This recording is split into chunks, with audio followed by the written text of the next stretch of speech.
guys, my name's Alana. Welcome back to my YouTube channel, Mental Health with Alana. If you're new here, please click the red subscribe button, give this video a thumbs up, and also press the bell notification button so you know every time I post a video.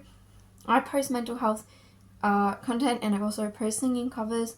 I usually post Mondays and Fridays. I also have a business called Care Boxes by Alana, and I sell sensory boxes for mental health. If you're interested in purchasing one, I have an Instagram set up at the moment, so if you want to buy a box, you can send me a DM through Instagram and I'll get back to you. But yeah, I'll put the Instagram up on the screen so that you guys can see it.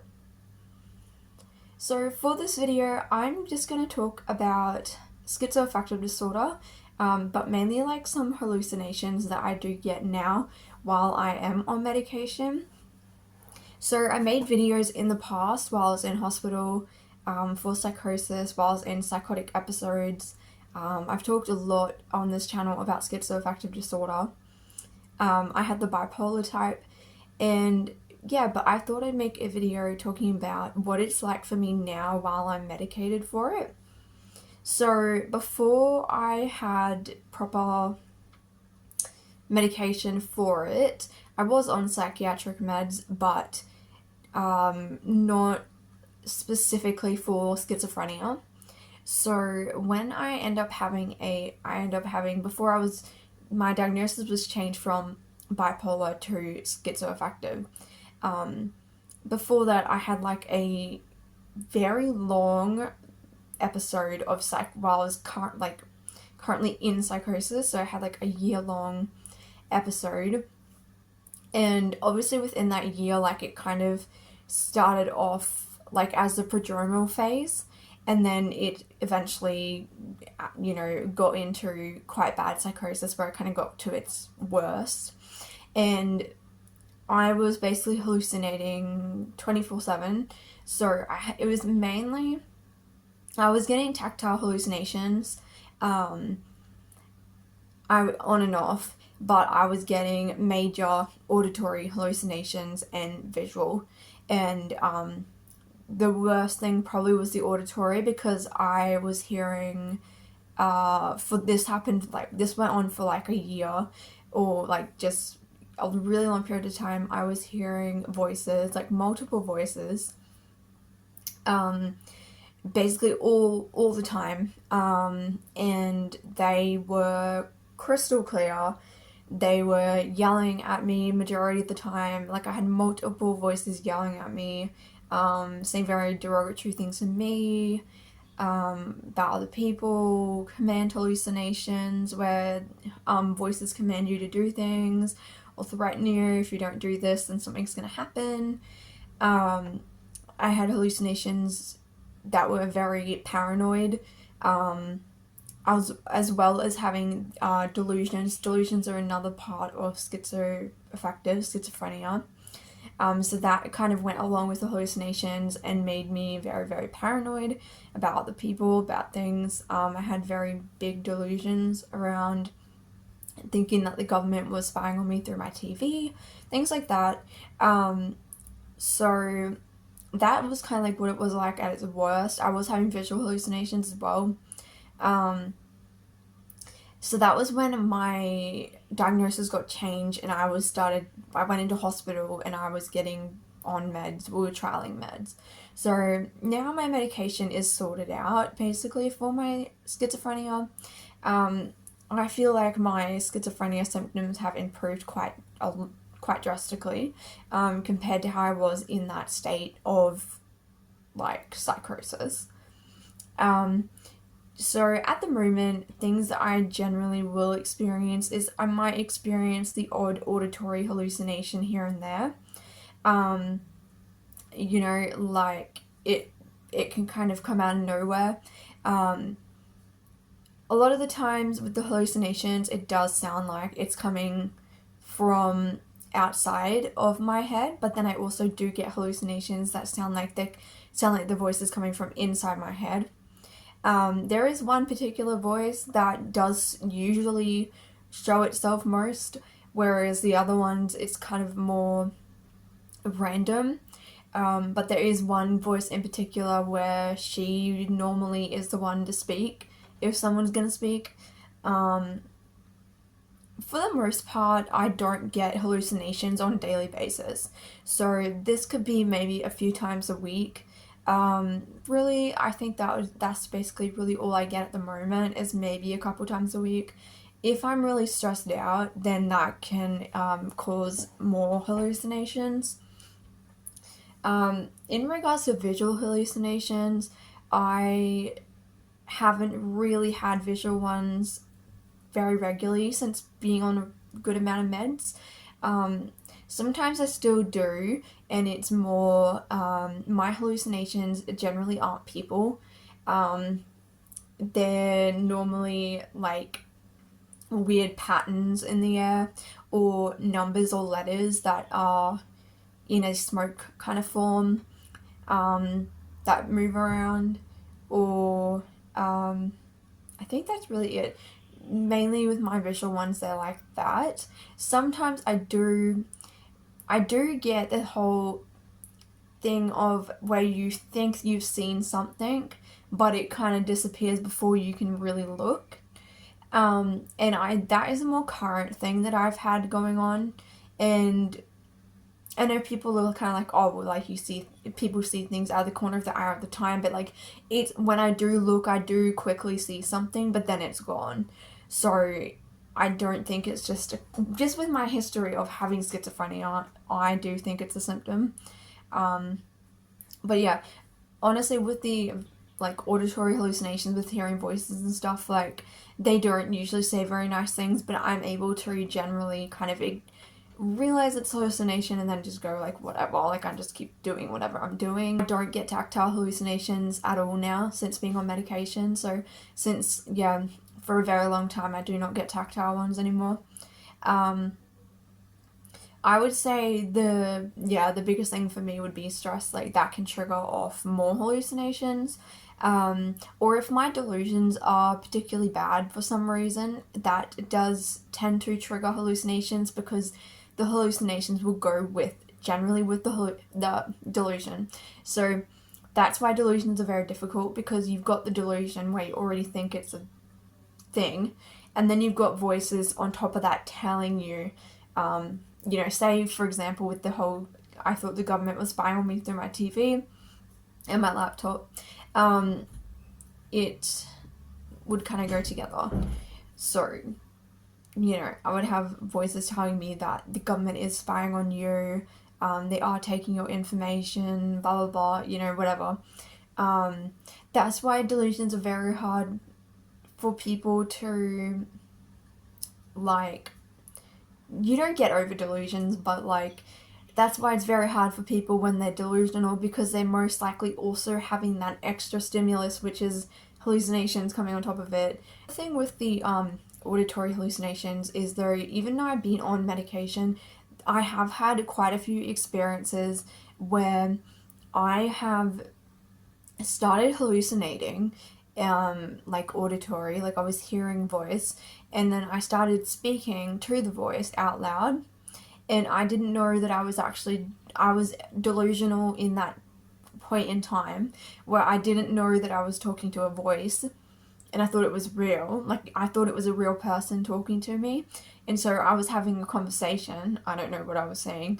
I was having a conversation, and I was answering the hallucination, and then after a while, my brain would kind of like click, and and then I would hear myself speaking out loud, and I would be like, why am I speaking? Like, what am I speaking to? Like, why am I, like, it was like I have no control, it just comes out.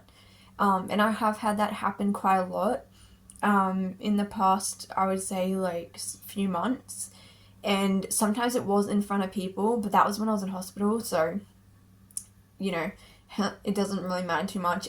Thankfully it has not happened when I've been out in public. It was happening when I was in hospital, and yeah, I would just be talking away to somebody that wasn't there.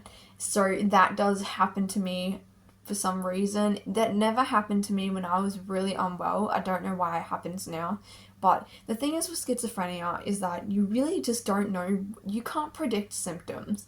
You don't know if you're going to wake up tomorrow and suddenly you're full-blown delusional.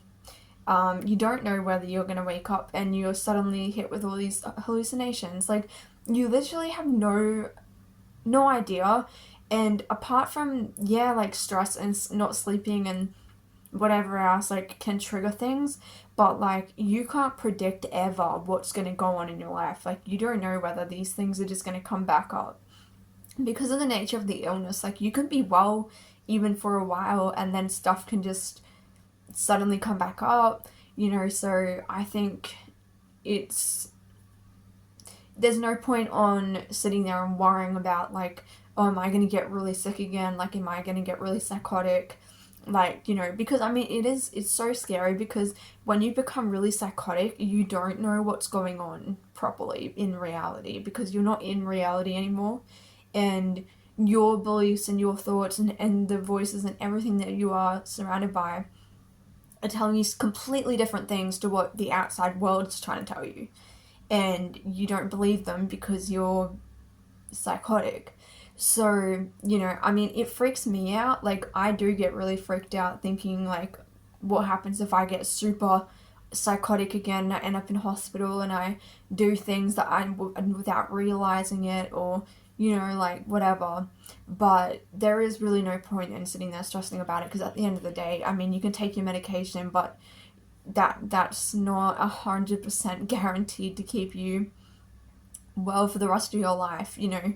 So yeah, with me, I just take everything on a day-to-day basis, and I just, if I get hallucination, like I had a hallucination today telling me something that was quite, like, quite distressing, and if I told someone else that, they'd probably be like, oh my gosh. But that's just what I deal with, so I'm kind of used to it now. So I had the hallucination and heard the voice tell me whatever it was telling me, and then I was like, okay, I'm just gonna go and watch TV now. You know, like, I'm not gonna just sit there and then, because I find if I don't distract myself, if I sit there, then the voice is gonna keep talking and it's gonna keep saying stuff. So if I go, okay, I'm gonna go watch TV, like that, generally having that kind of extra external stimulus does kind of help. Whereas when I was severely unwell, I couldn't watch TV because the voices would be talking over the TV even louder. Same with music, like anything, it would be like the voices would just be turned up even more, and it was too much like stimulus. It was really bad.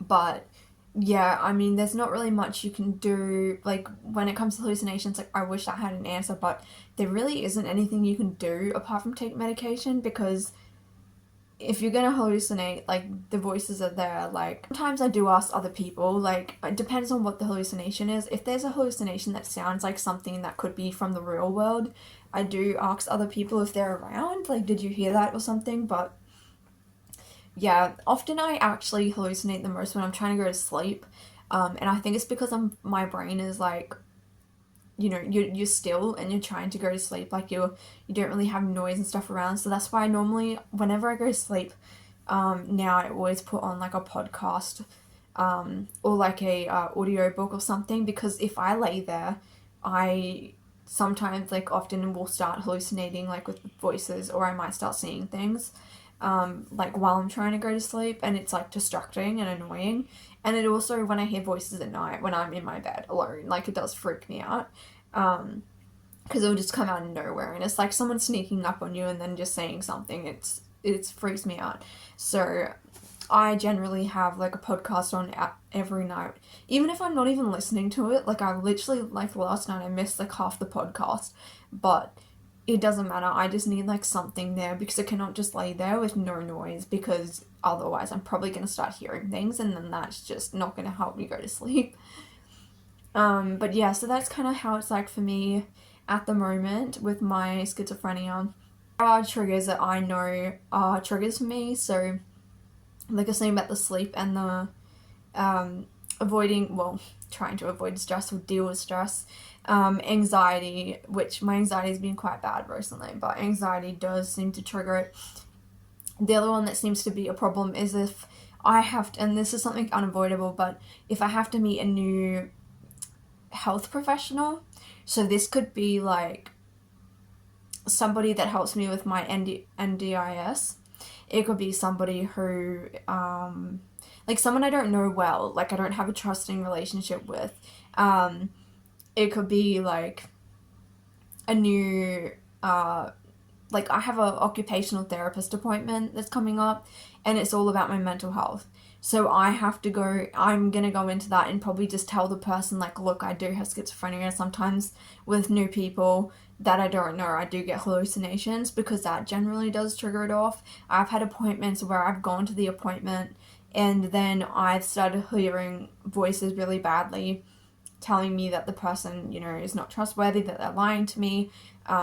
It's always about trying to steal my information. I don't know why. I don't pick what the hallucination tell me, but that's a current theme.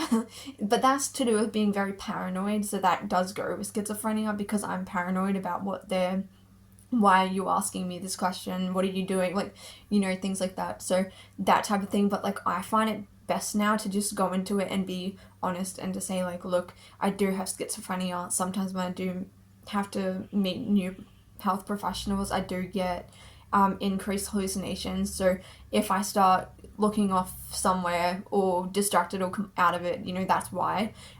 Because the person may start to think that there's something going on if I'm just completely like not with it in the appointment, or not able to answer questions, or so yeah. But yeah, that's basically what I have to say. This video turned out really long. I wasn't planning on even saying that much, but then it turned out long. But yeah, if you have any questions about schizophrenia or bipolar, then please comment it down below. I'm not an expert. At the end of the day, like, this is just my experience. And the thing is with schizophrenia, everyone experiences this so differently. Like schizoaffective disorder, like, people experience it really differently. Like, some people, like, have completely different delusions or completely different hallucinations, but at the end of the day, like, we can all relate to each other, I think, because it's all the same illness at the end of the day. But yeah, so if you know someone who has schizophrenia, always talk to them first, because you don't know, just because you hear it from one person, they may have a completely different experience on what they deal with, and their triggers could even be very different as well. But if you have schizophrenia, schizoaffective disorder, please comment down below if you want to, and just share, like, what helps you stay well. Because for me, I feel like I'm quite on top of my disorder at the moment, and yeah, that could change obviously, but for now I'm doing quite well. So yeah, thank you guys for watching. I hope you found this interesting, and I will see you in my next video. Thank you for subscribing and for being here. You guys mean a lot to me, so I'll see you in my next video.